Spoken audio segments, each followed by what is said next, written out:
Hello gang, welcome to our lecture series for chapter 16 in your textbook Give Me Liberty by Dr. Eric Foner. This chapter is entitled America's Gilded Age, 1870 to 1890. The first section of this lecture series is entitled The Second Industrial Revolution. The focus question for this section is what factors combined to make the United States a mature industrial society after the Civil War? Although many historians have made the case that the second half of the 19th century in the United States was a period of the Second Industrial Revolution, I would argue that this is at best a misnomer and slightly misleading, as really it's just a continuation and an escalation of the broader Industrial Revolution that stretched back at least to the mid to late 18th century in the United States, particularly beginning in New England, but slowly expanding out from there. What is certainly very clear, however, is that the second half of the 19th century, after the Civil War, was a period of explosive economic growth in the United States, particularly in the North, but slowly but surely in the South as well. The United States had abundant natural resources and a growing labor supply with a natural birth increase plus an influx of immigrants as well. There were expanding markets and abundant capital to be had to invest in new business ventures. Of course, this was all assisted by the promotion of development by the federal government, including things like tariffs, land subsidies to railroads, and removal of Indians from western lands to make way for American settlement and American business. By 1880, the United States could be said to have become a mature industrial society, and for the first time in American history, a majority of the workforce engaged in non-farming jobs for wages.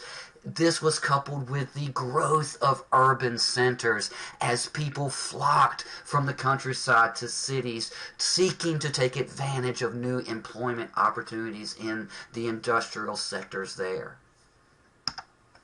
The chart you see here displays certain indicators of economic change between the years 1870 and 1920.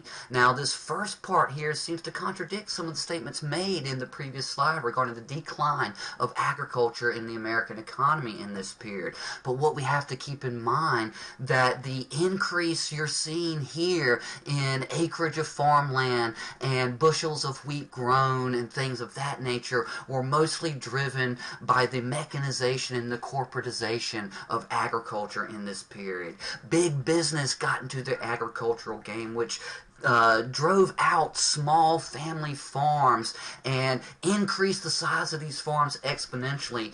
And thanks to the mechanization, things like tractors and reapers, which required less labor inputs than had previously without such instruments, the ability to increase yields with less actual physical labor was increased exponentially in this period. As you can see here, the employment in manufacturing increased dramatically, exponentially over this period, more than doubling between the years of 1870 and 1900, and again between the years of 1900 and 1920, a certain indication in the rapid increase in the industrialization of American society. Here you also see the percentage of the workforce. In 1870, agricultural labor comprised 52% of the workforce. By 1920, it was only 27%, again expressing this change in the corporatization and the mechanization of agriculture in this period.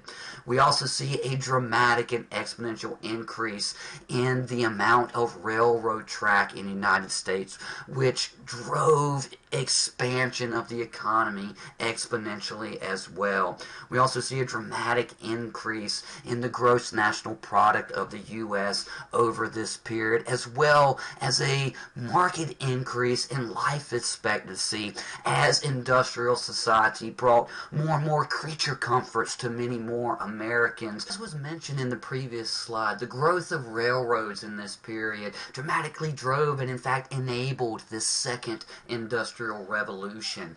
Private investment was coupled with massive government grants of land and money, which helped to increased dramatically in this period the influence of private business on the government, a phenomenon that would expand greatly as the United States moved into the later 19th century and into the early 20th century. The expansion of railroads created a truly national market. It opened vast amounts of land to settlement and to business, and in fact changed time itself as the expansion of railroads across the continent spurred the institution of the time zone as we know them today. This period was also infused with a tremendous spirit of innovation. Technological innovations at this time included things like the telegraph, the telephone, the typewriter, the handheld camera. There were huge efforts by men like Thomas Edison and Nikola Tesla to push for tremendous scientific breakthroughs and new inventions, which included electric power. And for the first time, you begin to see entire cities become lit up with electric power at night, something that radically transformed the economic and social lives of Americans across the country. This period also saw the rise of intense competition among businesses and business leaders in the United States. Businesses engaged in ruthless, tit-for-tat competition in response to a highly volatile market, as each business tried to one-up the other and undercut the other in everything from prices to wages for their laborers, etc., etc. This competition grew so fierce and so biting that business leaders began to respond by forming pools and trusts, which led to the rise of monopolies as corporations tried to control entire industries to avoid competition and, of course, increase their own bottom lines. The phenomenon of the monopolization of big business coincided with the rise of a new breed of business leaders in America, men who have been dubbed by history as so-called captains of industry. These extremely wealthy, well-connected, intelligent, but also savvy and ruthless business leaders who pioneered various new business techniques to consolidate their business holdings and ensure their dominance of the particular economic sectors with which they were involved. These men included such folks as Andrew Carnegie, the gentleman you see here in this photograph. He was a Scottish immigrant who got into the burgeoning and infant steel industry in the 19th century. And he pioneered the use of a business technique called vertical integration. And this is where one single business or corporation controls every stage of the production process, from raw materials to transportation, manufacturing, and distribution, cutting out the competition and reducing their costs at every point along that vertically integrated stage. Carnegie was able to accumulate a vast fortune, much of which later in life he distributed to various charities and philanthropies, including the establishment in New York City of Carnegie Hall, one of the most famous public theaters in the history of the United States, and also the establishment of libraries in cities across the country.